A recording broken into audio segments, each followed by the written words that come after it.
नमस्कार दोस्तों, स्वागत है आपका आज के एपिसोड में, जहां हम बात करेंगे एक ऐसे बदलाव की जो धीरे-धीरे हमारे मोबाइल, हमारी भाषा और हमारे सोचने के तरीके को बदलने वाला है। जी हाँ, बात है एआई की और वो भी फ्री एआई की। भारत में हर बड़ा टेक दिग्गज, चाहे वो ओपन एआई हो, गूगल, एक्स एआई या और कोई, सब एआई को आम आदमी तक मुफ्त पहुंचाने की दौड़ में है। कुछ उदाहरण देखिए, ओपन एआई ने भारत में चैट जीपीटी को 1 साल के लिए मुफ्त कर दिया है। गूगल अपने जेमिनी प्रो मॉडल को जियो यूजर्स के लिए बिना शुल्क दे रहा है और एयरटेल ने तो परप्लेक्सिटी प्रो जैसी सब्सक्रिप्शन भी फ्री कर दी है। सुनने में तो यह शानदार लगता है, एआई सबके लिए, सबके हाथ में। लेकिन क्या यह सिर्फ फ्री सर्विस है या इसके पीछे कोई बड़ी रणनीति है? और क्यों भारत में ही यह सब किया जा रहा है? तो दोस्तों, ये हमें समझना पड़ेगा कि दरअसल भारत आज दुनिया का सबसे बड़ा मोबाइल इकोसिस्टम बन चुका है। पीआईबी की ताज़ा रिपोर्ट के मुताबिक 15 से 29 साल के लगभग 97% भारतीय स्मार्टफोन यूज कर रहे हैं। यानी डिजिटल एक्सेस अब कोई सपना नहीं बल्कि एक हकीकत है। और यही वजह है कि दुनिया की हर एआई कंपनी भारत को अपना टेस्ट लैब बना रही है।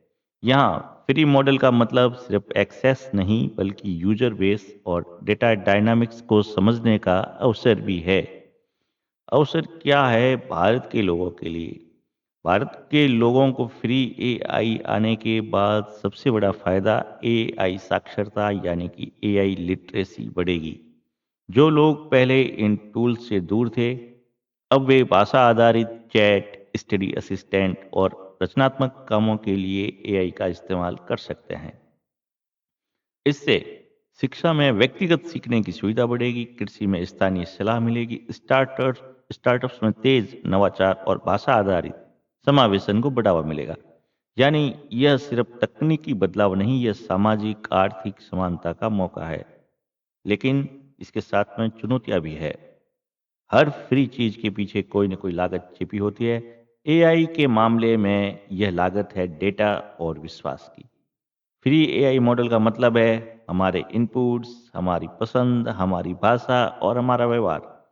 इन सिस्टम को लगातार प्रशिक्षित कर रहे हैं। अगर इस डेटा का नैतिक और पारदर्शी उपयोग नहीं हुआ, तो फ्री एआई का असली दाम हमें प्राइवेसी और कंट्रोल के रूप में, यानी कि गोपनीयता और नियंत्रण के रूप में चुकाना पड़ सकता है।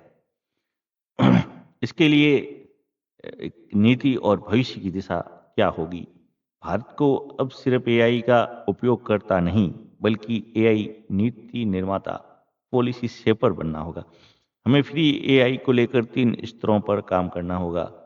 सुरक्षा, डेटा कहाँ जाता है, कौन रखता है और कैसे प्रयोग होता है। समानता, क्या हर भाषा और वर्ग को बराबर अवसर मिल रहा है। सततता, यानी कि सस्टेनेबिलिटी, क्या यह मॉडल दीर्घकालिक रूप से टिकाऊ है। तो हमें सेफ्टी, इक्विटी और सस्टेनेबिलिटी, इन तीनों को संतुलन में रखना होगा। तभी यह जो फ्री आई है, ये सच में एक समावेशी क्रांति बन पाएगी। तो दोस्तों, सवाल अब यह नहीं है कि एआई कितना स्मार्ट है, बल्कि यह है कि हम इसे कितना जागरूक बना सकते हैं। क्योंकि आखिर में हर बुद्धिमत्ता को जागरूकता की सेवा करनी ही होगी। धन्यवाद। मैं हूं दिलीप सोनी और आप सुन रहे थे सिया इन्फिनिटी पॉडकास्ट सीरीज, जहां हम तकनीक की गहराई में उतरते हैं और वहां से चेतना को खोजते हैं।